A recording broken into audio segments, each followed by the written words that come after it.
அன்புறவுகளுக்கு வணக்கம். தமிழ்நாட்டில் வாக்குப்பதிவு ஏப்ரல் 23ஆம் தேதி நடக்க இருக்கு. அனைவரும் வாக்களிப்போம். வாக்களிப்பது நம்மளுடைய கடமையும் உரிமையும். தமிழ்நாட்டினுடைய முதல் சட்டமன்ற தொகுதியான கும்மிடிப்பூண்டி சட்டமன்ற தொகுதியில் யார் யார் வேட்பாளராக போட்டியிடுறாங்க, அங்கு களம் எப்படி இருக்கு, யாருக்கான சாதகமான சூழ்நிலை இருக்கு அப்படின்றதான் இந்த காணொலியில் நம்ம பேச போகிறோம்.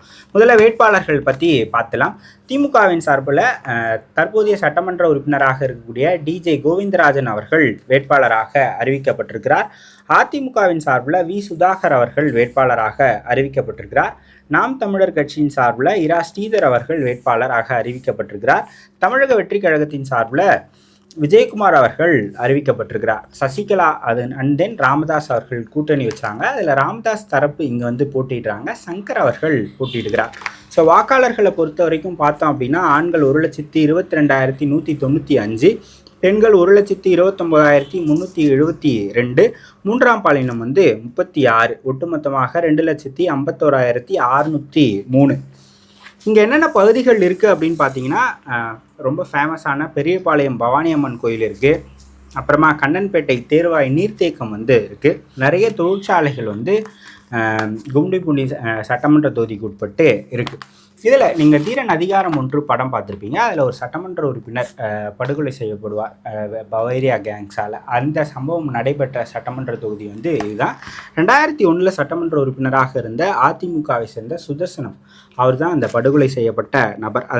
அதை ஒட்டி தான் அந்த தீரன் அதிகாரம் படம் வந்துச்சு. இப்போ கும்மிடிப்பூண்டி சட்டமன்ற தொகுதியில் இருக்கக்கூடிய சமூகங்கள் அப்படின்னு பார்த்தீங்கன்னா, வன்னியர்களும் ஆதி திராவிட மக்களும் இங்கே அதிகமாக இருக்கிறாங்க. ரொம்ப அதிகமாக இருக்கக்கூடியவங்க அப்படின்னு பார்த்தா இவங்க. அதுக்கப்புறமாக முதலியார்கள், நாயுடுகள், இந்த 2 சமூகமும் கணிசமாக இருக்கிறாங்க. இதை தாண்டி இஸ்லாமிய கிறிஸ்தவர்களும் இந்த தொகுதிக்குள்ளே உட்பட்டு இருக்கிறாங்க. கடந்த தேர்தல்களில் யார் வெற்றி பெற்றிருக்காங்க அப்படின்னு பார்த்தோம் அப்படின்னா, அதிமுக இங்கே 7 முறை ஜெயிச்சிருக்கிறாங்க. திமுக 5 முறை ஜெயிச்சிருக்கிறாங்க. தேமுதிக அதிமுக கூட்டணியில் 2011 ஒரு முறையும், காங்கிரஸ் ஒரு முறையும், சுதந்திரா கட்சி ஒரு முறையும் ஜெயிச்சிருக்கிறாங்க. 2021 தேர்தல் முடிவுகளை பார்த்தோம் அப்படின்னா, திமுக 1,26,425 வாக்குகளை பெற்றாங்க. சதவீத அடிப்படையில் 57. பாட்டாளி மக்கள் கட்சி கடந்த முறை 2021 அதிமுக கூட்டணியின் சார்பில் போட்டிக்கிட்டாங்க. அப்போ 75,514 வாக்குகளை பெற்றிருக்காங்க. சதவீத அடிப்படையில் 34%. நாம் தமிழர் கட்சி 11,701, சதவீத அடிப்படையில் 5.31. தேமுதிக இங்கே தனியாக போட்டிகிட்டு இருக்காங்க.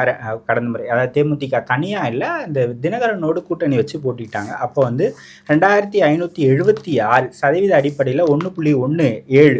ஸோ வேட்பாளர்களை பற்றி பார்த்தோம் அப்படின்னா, டிஜே கோவிந்தராஜன் அவர்கள் திமுகவிலிருந்து வேட்பாளராக அறிவிக்கப்பட்டிருக்கிறார். தற்போதைய சட்டமன்ற உறுப்பினரும் அவர் தான். டிஜேஎஸ் கல்வி நிறுவனத்தினுடைய தாளராக இருக்கிறார்.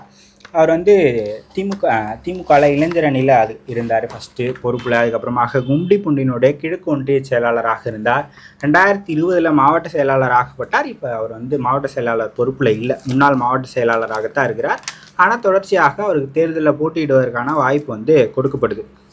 ஸோ டிஜே கோவிந்தராஜன் தற்போதைய சட்டமன்ற உறுப்பினர் திமுகவின் சார்பில் மீண்டும் போட்டியிடுகிறார். ஸோ இவருக்கான பலமாக அவர் என்ன பார்க்குறார் அப்படின்னா, அரசின் சார்பில் செஞ்ச நலத்திட்டங்கள், அதுக்கப்புறமாக விசிக, தேமுதிக போன்ற கட்சிகள் தங்களோட கூட்டணியில் இருப்பது பலமாக இருக்கும் அப்படின்னு அவர் பார்க்குறார். ஸோ ஆதி திராவிட மக்கள் கணிசமாக இருக்கிறாங்க. விசிக அவங்க கூட்டணியில் இருப்பது ஒரு பலமாக இருக்கும். ப்ளஸ் அதிமுக பாஜக கூட்டணி வச்சுப்பதால் சிறுபான்மையின சமூகங்கள்லாம் நமக்கு வாக்களிப்பாங்க அப்படின்னு அவங்க ஒரு கணக்கு போடுறாங்க. அதுக்கப்புறமாக நிறைய பெண்கள் ஆதரவு கொடுப்பாங்க அப்படின்னு அவங்க கணக்கு போடுறாங்க. ஏன்னா விடியல் பயணம் திட்டம், மகளிர் உரிமை தொகை திட்டம், இந்த திட்டத்தினுடைய பலன்களால் திமுகவுக்கு ஒரு எட்ஜ் இருக்கும் அப்படின்னு அவங்க ஃபீல் பண்ணுறாங்க. ஸோ திமுகவினுடைய வேட்பாளர் டிஜே கோவிந்தராஜன். அதிமுகவினுடைய வேட்பாளராக வி சுதாகர் அவர்கள் அறிவிக்கப்பட்டிருக்கிறார். பூண்டி கிழக்கு ஒன்றிய துணை செயலாளராக அவர் இருக்கிறார். இப்போ 1 நாளைக்கு முன்னாடி 2 நாளைக்கு முன்னாடி அவர் வேட்புமனு தாக்கல் பண்ணார். அப்போ திமுகவினுடைய வேட்பாளரும் வேட்புமனு தாக்கல் பண்ணிட்டு வரும்போது அவருக்கு வணக்கம் சொல்லிட்டு அவருடைய காலில் ஆசீர்வாதம்லாம் வாங்கினார். ஸோ அது ரொம்ப வைரலாகவும் சோஷியல் மீடியாவில் ஒரு பெரிய பேசுபொருளாகவும் ஆச்சு. ஸோ அவர் முதல் முறையாக இப்போ தான் வாய்ப்பு கொடுக்கப்படுது அப்படின்னு நினைக்கிறேன். வி சுதாகர் அதை தாண்டி வேறு எதுவும் தகவலும் அவரை பற்றி கிடைக்கல. ஸோ அதிமுக கடந்த முறை இங்கே போட்டியிடல, பாட்டாளி மக்கள் கட்சிக்கு தான் அங்கே கொடுத்தாங்க. ஸோ இந்த முறை அவங்களே நேரடியாக களத்தில் இருக்கிறதால அவங்களுடைய தேர்தல் மிஷினரி, இப்போ திமுகவுக்கு எந்த அளவுக்கு கிளை ஒன்றியம் அந்த கட்டமைப்பு இருக்கோ அதே கட்டமைப்பு அதிமுகவும் இருக்குது. இவங்களும் பூத் லெவலில் கட்டமைப்பை வச்சிருக்கிறவங்க தான். ஸோ இரட்டை இலை சின்னமும் இவங்களுக்கு ஒரு பலமாக இருக்கும். ஆட்சிக்கு எதிரான ஆன்டி இன்கம்பன்சி அதை நம்ம அறுவடை பண்ணலாம் அப்படின்ட்டு அதிமுக அங்கே ஒரு கணக்கை போடுறாங்க. ஸோ அதிமுகவின் சார்பில் ஒரு புதிய வேட்பாளராக இருந்தாலும் கூட இரட்டை இலை சின்னம் அவங்களுக்கு கை கொடுக்கும். ஆட்சிக்கு எதிரான மனநிலை பாட்டாளி மக்கள் கட்சி நம்மளோட கூட்டணியில் இருக்கிறது, அது ஒரு பலமாக இருக்கும் அப்படின்னு அவங்க கணக்கு போடுறாங்க. இப்போ எப்படி சொல்கிறது, இப்போ திமுக அதன் கூட்டணி கட்சிகளுக்கு ஓட்டை டிரான்ஸ்ஃபர் பண்ணுறது தான் கஷ்டம். ஆனால் அதை கூட்டணி கட்சிகள் திமுகவுக்கு ஓட்டை ஈஸியாக டிரான்ஸ்ஃபர் பண்ணுறாங்க. அதாவது திமுகவோ அதிமுகவோ அவங்க கூட்டணி கட்சிகளுக்கு ஓட்டு போடுவதை விட கூட்டணி கட்சிகள் திமுக அதிமுகவுக்கு அதிகமாக ஓட்டு போடுவாங்க. நீங்கள் வேணால் அதை நோட் பண்ணி பாருங்கள். ஸோ அதிமுகவினுடைய வேட்பாளர் வி. சுதாகர். நாம் தமிழர் கட்சியின் சார்பில் வழக்கறிஞர் இரா ஸ்ரீதர் அவர்கள் போட்டியிடுகிறார். மாநில ஒருங்கிணைப்பாளர், நாயுடு சமூகத்தை சேர்ந்தவர். வழக்கறிஞர் பாசறையிலே இருக்கிறார். மாநில ஒருங்கிணைப்பாளராகவும் நாம் தமிழர் கட்சியில் இருக்கிறார். கிட்டத்தட்ட 10 ஆண்டுகளுக்கு மேலாக அவர் பயணிக்கிறார். ஊடக விவாதங்கள் எல்லாம் அவர் நாம் தமிழர் கட்சியின் சார்பாக கலந்து கொண்டு பேசக்கூடியவர். தர்க்க ரீதியாக தன்னுடைய கருத்துக்களை முன்வைக்கக்கூடிய ஆற்றலை பெற்றவர். கடந்த 2021 தேர்தலில் வில்லிவாக்கம் சட்டமன்ற தொகுதியிலிருந்து போட்டியிட்டார். இந்த முறை அவர் கும்டிப்பூண்டி சட்டமன்ற தொகுதியிலிருந்து போட்டியிடுகிறார். ஏன் அவருடைய சமூகத்தை நான் குறிப்பிட்டேன் அப்படின்னா, நாம் தமிழர் தெலுங்கர்களுக்கு எதிரான கட்சி அப்படின்ற ஒரு கட்டமைப்பு அப்படின்ற ஒரு நரேட்டிவ் செட் பண்ணப்படுது. இவரும் தெலுங்கு சமுதாயத்தை சேர்ந்தவர் தான். ஆனால் அவர் நாம் தமிழர் கட்சியில் இருக்கிறார். அவருக்கு வேட்பாளராகவும் போட்டியிட வாய்ப்பு கொடுக்கப்பட்டிருக்கு அப்படின்றத சொல்லணும் அப்படின்றதுக்காக தான் அவருடைய சமூகத்தையும் அவருடைய மொழியும் நான் குறிப்பிட்டேன். ஸோ தமிழக வெற்றி கழகத்தின் சார்பில் எஸ். விஜயகுமார் அவர்கள் போட்டியிடுகிறார். எஸ். விஜயகுமார் இப்போ தாவேக்கால 100க்கும் மேற்பட்ட மாற்றுக் கட்சியிலிருந்து வந்தவர்களுக்கு வாய்ப்பு கொடுக்கப்பட்டிருக்கு. இப்போ செங்கோட்டையனாக இருந்தாலும் சரி, நிறைய பேர் இப்போ செய்யாறில் நிற்கக்கூடிய வேட்பாளர்லாம் அதிமுகவில் மாவட்ட செயலாளராக இருந்தார். அவருக்கு சீட்டு கொடுக்காமல் இன்னொருத்தருக்கு கொடுத்துட்டாங்க அப்படின்ட்டு ஓவர் நைட்டில் ஷிஃப்ட் ஆகி தாவேக்கால வேட்பாளர் ஆகிட்டார். அதே போல் தான் காஞ்சிபுரம் வேட்பாளர் ஆவி ரஞ்சித்குமார். ஸோ அவர் 2 நாளைக்கு முன்னாடி தான் கட்சியில் சேர்ந்தார். அவருக்கு சீட்டு கொடுத்துருக்குறாங்க. அந்த மாதிரி இல்லாமல் இங்கே கும்மிடிப்பூண்டி தொகுதியை பொறுத்த வரைக்கும் எஸ். விஜயகுமார் அப்படின்றவர் தான் வேட்பாளர். அவர் திருவள்ளூர் வடக்கு மாவட்ட செயலாளராக இருக்கிறார். அதாவது அவர் ரசிகர் மன்றத்திலிருந்து நற்பணி மன்றமாக விஜய் மக்கள் மன்றத்திலேருந்து அதன் பிறகு தாவேக்காவுக்கு வந்த அவங்களுடைய ரசிகர் ஒருவர் மாவட்ட செயலாளராக வந்திருப்பார் இல்லையா, அவருக்கு தான் கொடுத்துருக்கிறார். So S. விஜயகுமார் தமிழக வெற்றி கழகத்தின் சார்பில் திருவள்ளூர் வடக்கு மாவட்ட செயலாளராக அவர் இருக்கிறார். ஸோ இந்த தொகுதியை பொறுத்த வரைக்கும் கடந்த முறை பாட்டாளி மக்கள் கட்சி போட்டியிட்டதால் ஒரு எளிமையான வெற்றியாக திமுகவுக்கு இருந்தது. இந்த முறை அப்படி இருக்காது. ஒரு கடும் போட்டியை அதிமுக கொடுக்கக்கூடும். கூடுதலாக தமிழக வெற்றி கழகம் வந்திருக்கிறதால அவங்க எவ்வளோ வாக்குகளை பிரிக்க போகிறாங்க அப்படின்றதும் இதில் நம்ம பார்க்க வேண்டிய செய்தியாக இருக்கும். ஸோ ஒரு ஆட்சிக்கு ஆதரவான வாக்குகளும் இருக்கும், எதிர்ப்பான வாக்குகளும் இருக்கும்.